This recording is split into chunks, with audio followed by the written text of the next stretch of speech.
nagsabi siya na yung batas ng, hintayin yung batas ng mga api. Ngayon gusto ko malaman sa bawat, other than that, kay Judy, what other parts, what other episode would you say na naging sa'yo, challenging? And the rest of the cast, what for them was the most challenging and at the same time very memorable, and explain why. Okay, tanungin na natin unang-una si yung inapi dito, si Amor Paul. Well, para po sa akin, wala naman pong simple na eksena. Bawat scene po talaga challenging.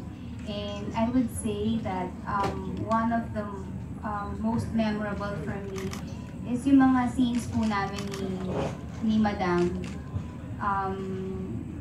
Kasi mataas yung tension lagi sa mga eksena namin. And I'd say that Angelica is one good actress and gusto ko talaga siya na nakaka-eksena.